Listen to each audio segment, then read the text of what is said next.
Fala pessoal, sejam bem-vindos ao canal Bitgráfico, aqui quem fala é o Tainan.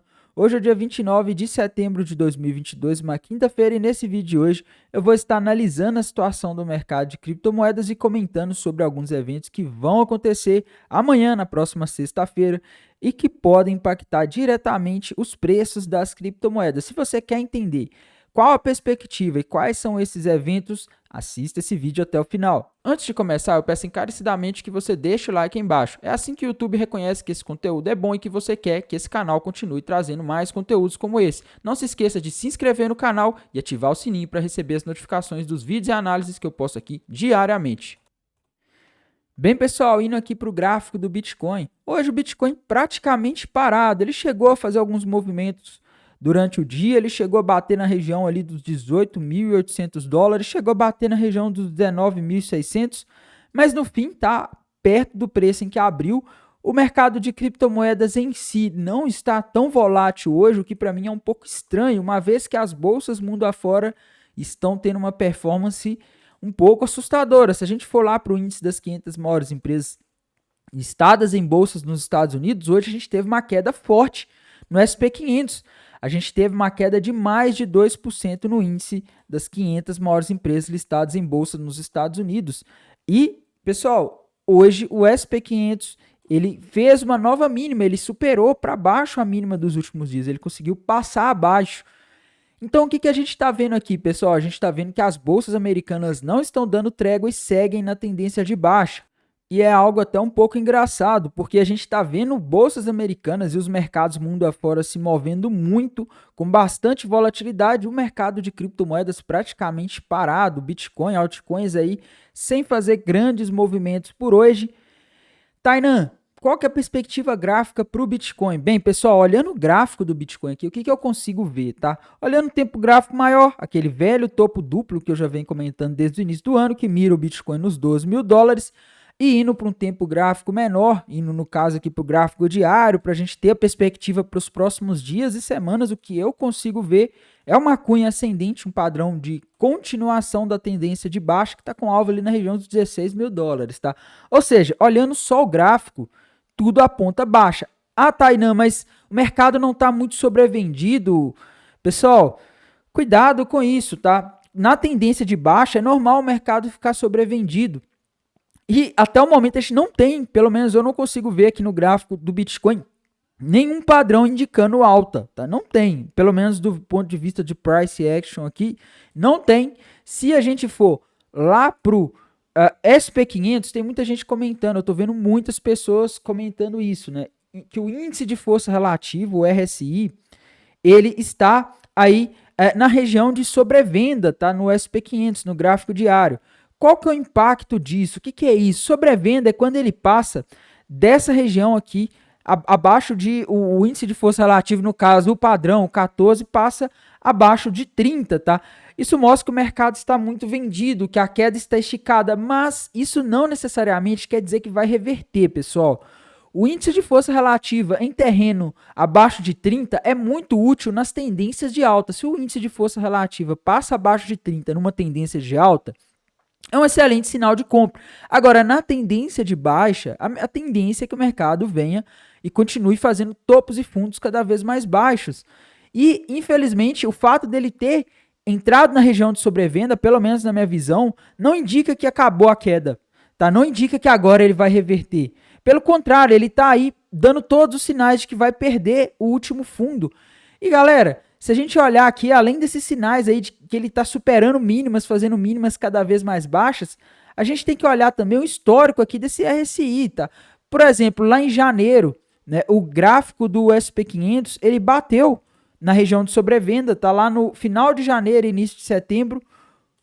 E o que aconteceu? O mercado até subiu um pouquinho, mas depois continuou caindo e seguiu a tendência de queda, tá? Quando ele bateu nessa região de sobrevenda, o SP500 estava em 4.300, agora ele está em 3.600, ou seja, quase 1.000 pontos abaixo daquele preço. Então, galera, a tendência de baixa é normal, tá? Se eu mostrar para vocês aqui um outro momento em que o RSI, o índice de força relativa, fez aí muitas pessoas serem enganadas, foi quando a gente teve ali o início da pandemia de Covid lá em 2020. Olha o que aconteceu lá em fevereiro no final de fevereiro de 2020, o índice das 500 maiores empresas dos Estados Unidos listados em bolsas, lá no dia 25 de fevereiro de 2020, ele entrou na região de sobrevenda aqui no gráfico diário, abaixo de 30. E o que aconteceu? Olha onde que ele estava. Ele estava aqui em cima, pessoal. Se a gente olhar aqui, o SP500 caiu ali nos um mês seguinte, tá? Aproximadamente um mês, ele chegou a cair 30%, galera. Ele chegou a cair 30% depois que o RSI entrou na sobrevenda. E depois disso, ele entrou na sobrevenda várias vezes durante a tendência de queda. Então, meus caros, o RSI está na sobrevenda. Cuidado com isso, tá?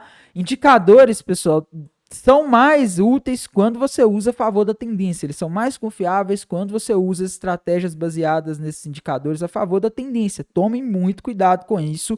O que eu tô vendo aqui? Eu não olho muito indicadores, tá? Eu olho mais o price action. O que eu tô vendo é o mercado está dando sinais de que está perdendo o fundo anterior. Isso é péssimo, tá? Tainan, mas ele não fechou abaixo. Não fechou, mas já violou 2 vezes e tá ficando muito em cima, tá? E a gente tem eventos também que eu vou comentar daqui a pouco que não estão apontando boa coisa aí para os mercados, beleza? Então, eu vou falar disso, mas é basicamente isso, pessoal. Cuidado, a gente não está vivendo uma tendência de alta, a gente está num contexto que é algo extraordinário, não é algo comum que a gente vive sempre, tá? E a gente deve observar as coisas com mais cuidado. E amanhã, pessoal, olhando o calendário econômico, a gente tem alguns eventos extremamente importantes e tem eventos que não estão nesse calendário aqui, que na minha visão são tão importantes. Amanhã, dessa sexta-feira, dia 30 de setembro, promete, pelo menos na minha visão, ser um dia turbulento. Por quê, pessoal? O que a gente vai ter? Não está aqui nesse calendário, mas amanhã, às 5 horas da manhã, no horário de Brasília, a gente vai ter vencimento de opções no mercado de criptomoedas. É isso mesmo, no mercado de criptomoedas. Lá na corretora Deribit tem mais de 2 bilhões de dólares em opções de Bitcoin para vender, tá? Tainan, como que isso impacta o preço? Pessoal, geralmente, o vencimento de opções ele gera volatilidade. E volatilidade não quer dizer necessariamente que o mercado vai estar caindo, tá? Mas eu vou mostrar para vocês aqui o último vencimento de opções no mercado de criptomoedas que a gente teve. Foi nesse dia aqui, ó, 26 de agosto de 2022, tá? Vou circular aqui para ficar mais claro para vocês. Esse dia aqui o Bitcoin caiu 6%. Tainan, você está dizendo que ele vai cair amanhã porque é vencimento de opções? Não necessariamente, pessoal.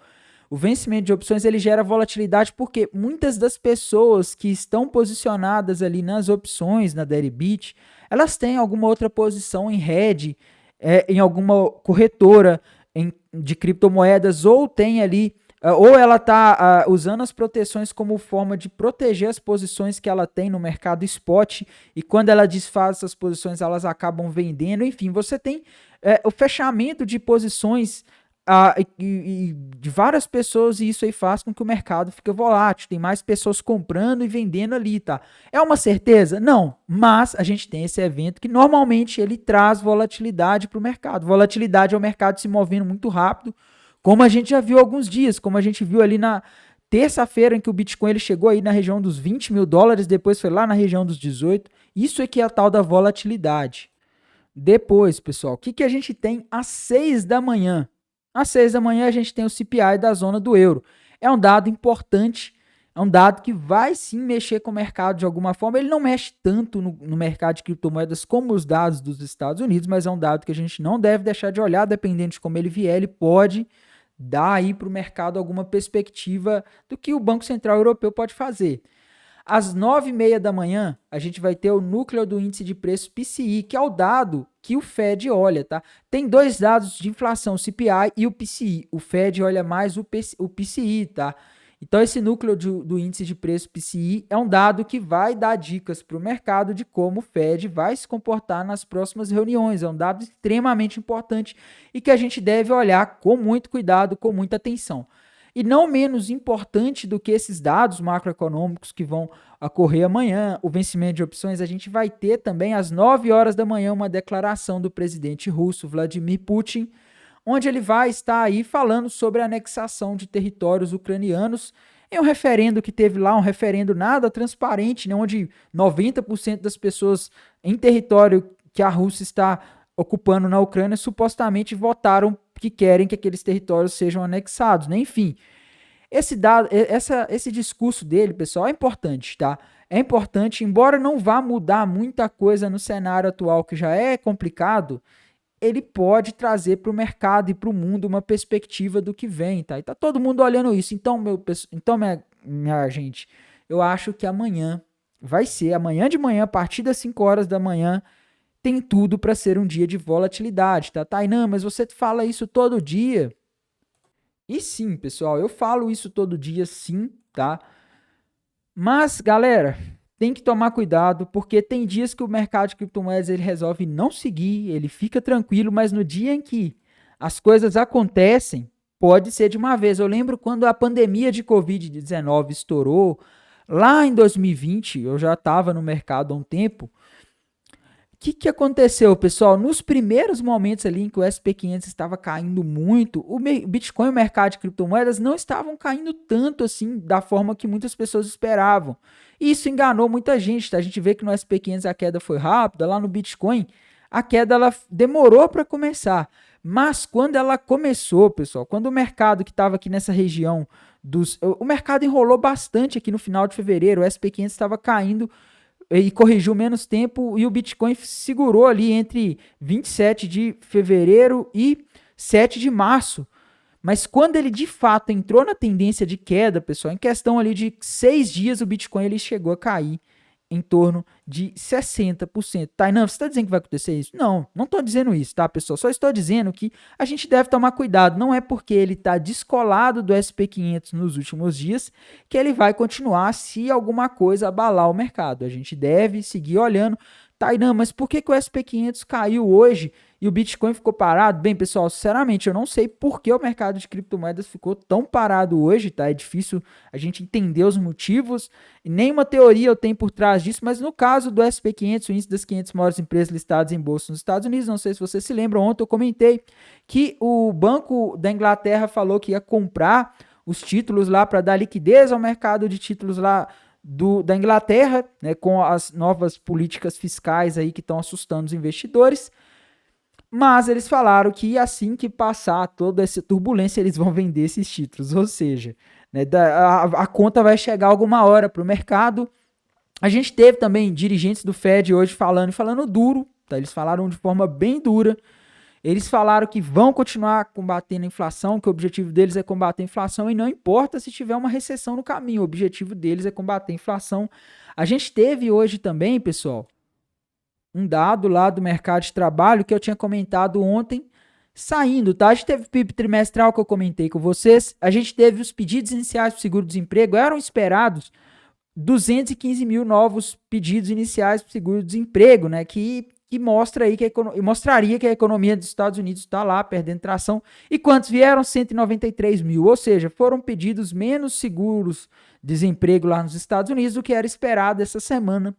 E como que isso impacta? Isso impacta muito negativamente, porque mostra que o mercado de trabalho está forte, tá? E que o Fed vai ter que pegar mais pesado do que vem pegando para fazer esse mercado de trabalho desaquecer e desinflacionar a mão de obra, tá?